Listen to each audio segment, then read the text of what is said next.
In a kingdom bordered by lush forests and towering mountains, there existed a bustling city called Zukuki. Zukuki was a place of wealth, culture, and vibrant life, nestled by a thick and ancient forest, which the townspeople called the Great Wild.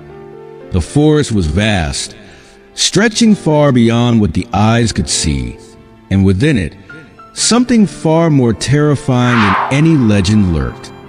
Its heart was home to a being of such size and fury that the whispers of its existence struck fear into every heart that dared venture too close.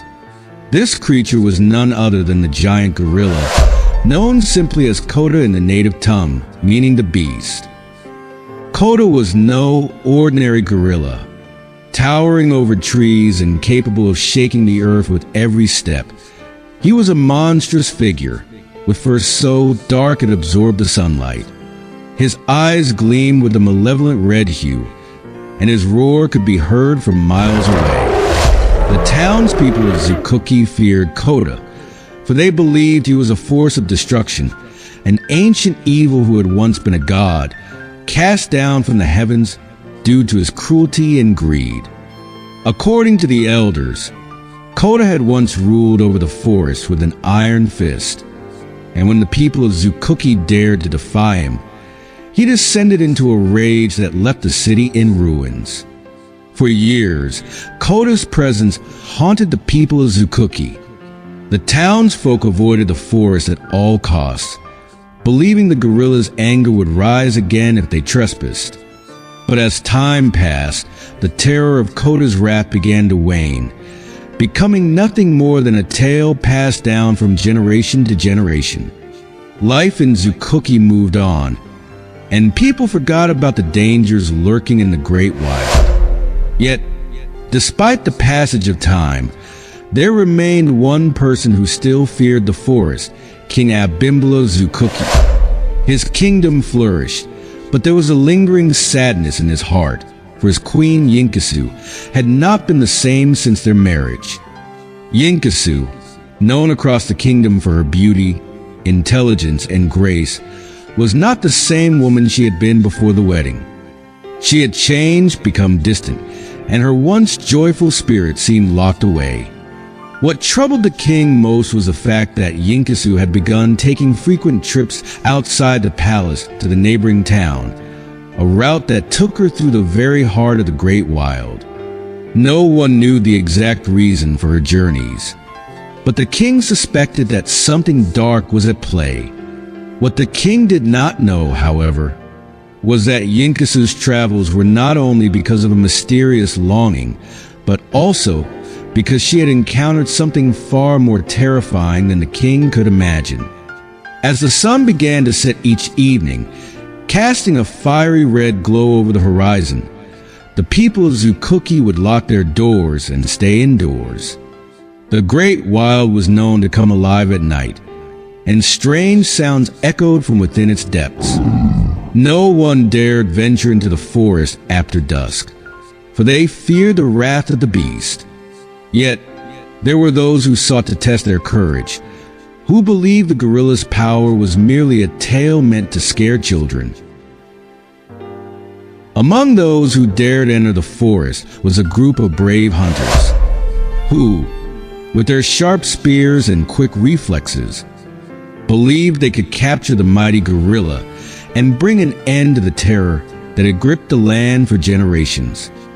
These men ventured into the forest, determined to prove that the gorilla was nothing but a myth, a ghost from the past.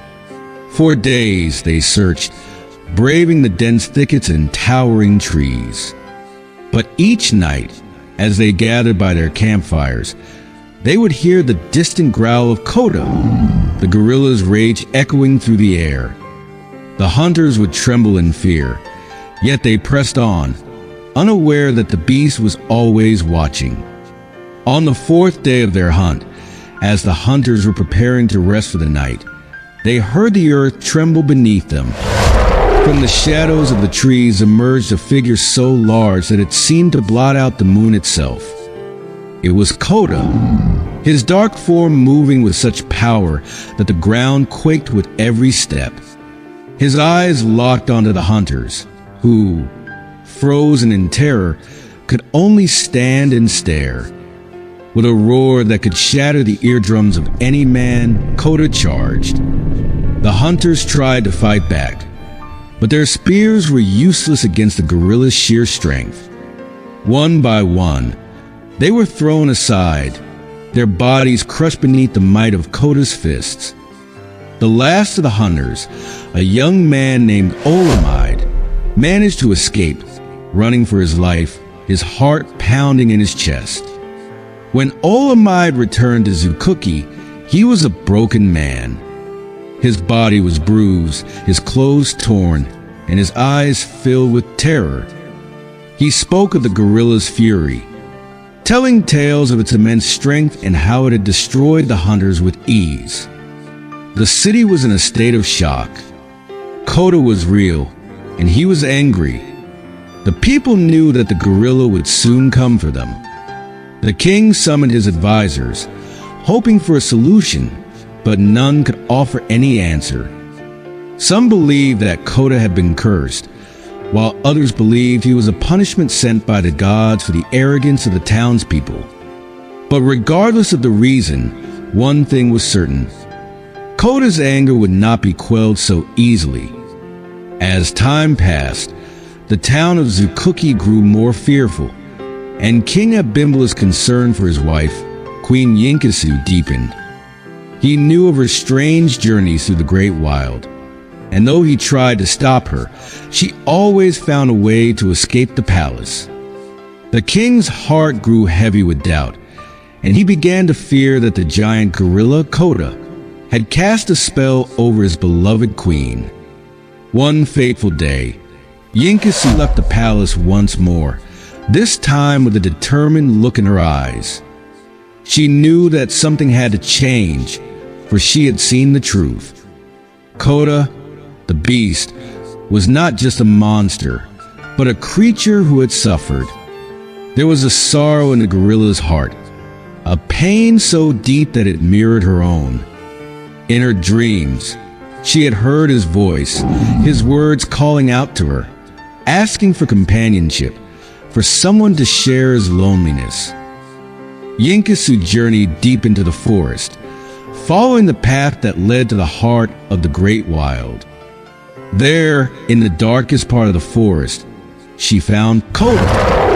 At first, he appeared as the terrifying creature he was known to be, but as their eyes met, something changed. Kota's rage softened, and his great form knelt before her. In that moment, Yinkusu realized that she could no longer deny the truth. The beast had been lonely for centuries, cast away from the world, forgotten by all. And in that moment, Yinkusu made a choice. She would marry the gorilla, not out of love, but out of compassion. She could not leave him to suffer alone any longer. When Yinkusu returned to Zukuki, the king was furious. He demanded that she explain herself, but Yinkusu's heart was heavy with the burden of her choice. She told the king that her heart belonged to Kota, the beast of the forest, and that she would never return to him. And so, it was that Yinkusu, the beautiful queen of Zukuki, married the giant gorilla. Together, they disappeared into the depths of the Great Wild, never to be seen again. The kingdom of Zukuki was left in mourning, for both their queen and the terror that had once haunted their lives were now gone, forever entwined in the tragedy of the forest. Kota, the beast, had finally found the companionship he had craved, but at what cost? The kingdom of Zukuki would never forget the tale of the gorilla and the beautiful queen, whose fate was sealed in a love born from sorrow and desperation.